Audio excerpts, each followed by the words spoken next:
What's going on, everybody? It's your boy Spencer, and like I said today, I am doing this virtual world combo. This is the step-by-step combo. So if you guys are new to the channel, basically what I do in these step-by-step tutorials is I take some of the most popular combos going around the format, but I just explain them at a lot slower pace. I'm a fairly new Yu-Gi-Oh player. I've only been playing for just about a year now, and sometimes when I watch these combo tutorials, they just blow past them and it just goes right over my head. So what I do in these is I just really slow it down, explain to you what the archetype's all about, what the cards do, and I kind of go from there.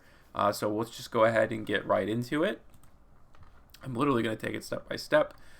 So as a basic overview, the idea behind the archetype is that the monsters target a face-up card on the field, which can either be a spell, trap, or monster, and they send a different type to the graveyard. So if you're targeting the spell, you're going to send a trap or monster, and then they special summon themselves, and usually they have one added effect on top of that. And as the combo goes on, I'll explain what that third effect is, but the idea is target one card type like a spell, send another one to the graveyard, special summon itself, and then you go from there. So your best play starter in the deck, and I think both of my combos I'm showing you today do start with Virtual World City. That's just kind of the easiest way to do it. So what Virtual World City does, it's a normal spell card. It lets you basically from your deck have a face-up spell or trap from your deck. So what you're going to activate from the deck essentially is Virtual World Gate. This is one of the best cards in the deck for sure. Its actual trap card effect on the field is that it allows you to shuffle two of your Virtual World cards back into the deck and pop a card during your turn or your opponent's turn, which is really cool. We're not going to use that effect. And in the graveyard as well, what it allows you to do is target a virtual card and manipulate its level, which is really, really cool. Either increase it by 3 or decrease it by 3. Almost always you're going to do the increase effect, but it's cool to have that flexibility. And for this play starter, it's going to be Kirin, Virtual World Kirin Lilu, or Lili, excuse me. So like I said, you're going to target the trap card, and you're going to send a spell, since it's a different type, and it's going to special summon itself.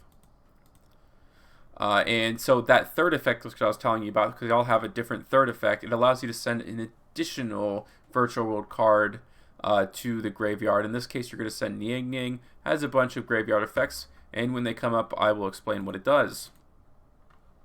So all the continuous spells and continuous traps typically have a graveyard effect, and it just so happens that the effect of Virtual World Gate is a searcher. It does force you to go -1, so you banish it, and you can add a Virtual World card to your hand.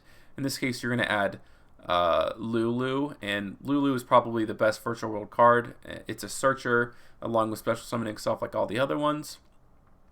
The downside of Virtual World Gate is it makes you pitch a card from your hand when you use its search effect, which doesn't really matter in the end when you see the end board. Going -1 is the least of your worries, and also as you're synchro climbing up, the synchro monsters usually draw cards for you. Now you're going to use the effect of Lulu, targeting the trap card, so you can either send a spell or a monster. In this case, you're going to send Qinglong. It doesn't really matter what you send in this case, but that third effect is the search effect, so please ignore that I have the Lao Lao in my hand. This is in case you don't have it. You can go ahead and add that to your hand. So, like I said, there is that graveyard effect. So, if a level 3 monster is normal special summon to your field while this card is in your graveyard, you can special summon this card as a tuner, which is cool. It actually changes itself into a tuner. So that's what you're going to do. Go ahead and special summon that back to the field. You're going to synchro summon using the Lulu and the Lili into the Croco Dragon. And like I said, you do get that draw effect, so you're going to replace that card that you pitched. Doesn't really matter what you draw, right? It's just a free draw. Hopefully you draw into one of your hand traps. So next, after that, you're going to activate that Lao Lao that you had searched before. This time targeting a monster, so that means you can send a trap or a spell card. You are going to send the trap card because you're going to want to use that level manipulation that I was speaking about earlier. And that third effect of Lao Lao is that it allows you to special summon a Virtual World card from your graveyard. In this case, you're going to special summon back this Lili. So when it revives itself and use it to synchro summon, it's going to banish itself, but it does have an effect even when it's banished. So this is a great tool card. But using the Lili and the Niang Niang, you're going to special summon the Shen Shen. For those of you who don't know, Shen Shen it's a banished card, so any card sent from the field to the graveyard is banished instead. A pretty darn good effect. It also revives itself, so if your opponent somehow gets rid of it, you're going to have it right back on the field, which is cool. So this is kind of one form of interruption, if you want to call it, along with that pop. And I did use the effect of Niang Niang here to shuffle back. It depends on kind of your resource game. I probably wouldn't, because that turns off the virtual world gate, so just keep that in mind. And you're going to banish the virtual world gate to manipulate the level of the Lao Lao, increasing it by 3, which allows you, now that you have 2 level 9s, obviously everyone knows the whole thing. The win condition of Virtual World is the true king of all calamities. This seems like an overly simplistic board, but it is actually very good. So any card that's on your opponent's field is going to be sent to the graveyard. And we all know how good the king of all calamities is. It turns off your opponent's turn when it comes to monster effects, and anything additional like a Mystic Mind is going to get popped. And yeah, so I did shuffle that card back, but now by the end of the turn, you do have the 2 cards in your in the banish pile, which can be shuffled back and to pop a card. So it's good that it keeps your resources going as well as having disruption. So that's combo 1, and that's what makes Virtual World so good. Now for one of the wackiest, weirdest combos I think I've ever seen in my entire life. You're going to need a Virtual World City and the Lulu, excuse me. Just like last time, your play starter is going to be exactly the same, and that's going to be your Virtual World City is going to activate the trap straight from the deck. Unfortunately, you have one in your hand, but that's okay. We can pitch it later when we search, right? The Lulu is going to target the trap, send a spell since it's a different type, and you know this is going to be the search just like last time. But we know that Lulu's is the best play starter in the deck, like I described earlier. So you send the spell and it lets you add a virtual card to your hand. You're going to add Lao Lao to your hand.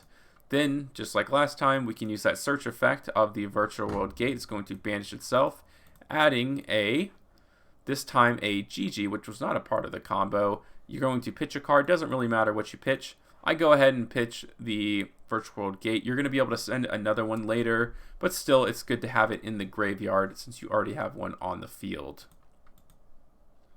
And the skill strain here is because all these cards activate in the hand, so if you can get a big monster on the field, like let's say 3,000 attack, and your opponent can't do anything past skill drain, that's why it's on the deck. I'm still testing it myself, so I'm not going to be doing the deck profile anytime soon. I'll probably end up doing some gameplay videos and then the things, because I'm not sure if I'll have this in my final build. We will see about that. But in any case, you're going to activate the effect of the GG, targeting the Lulu this time, so you can send a trap. Assuming I didn't pitch that Virtual World Gate, that's what you're going to send. This one I don't believe basically has an effect, so you're just going to go ahead and use it to synchro summon into your Stardust Charge Warrior. You're synchro summon using obviously the GG and the Lulu. What Stardust Charge Warrior does is lets you draw a card. So you're going to replace that card that you pitched already, which is really nice. Now you're going to use the effect of the Lao Lao. The only thing you can target is the trap card, so that's exactly what you're going to do. Then you can send your Niang Niang, since it's not a trap, to special summon itself, and of course it lets you revive a Virtual World card from your graveyard. That's what the Lao Lao's third effect is. You're going to target the GG, bring it back, and since you special summon a Virtual World card, that is also going to trigger the Niang Niang, just like last time.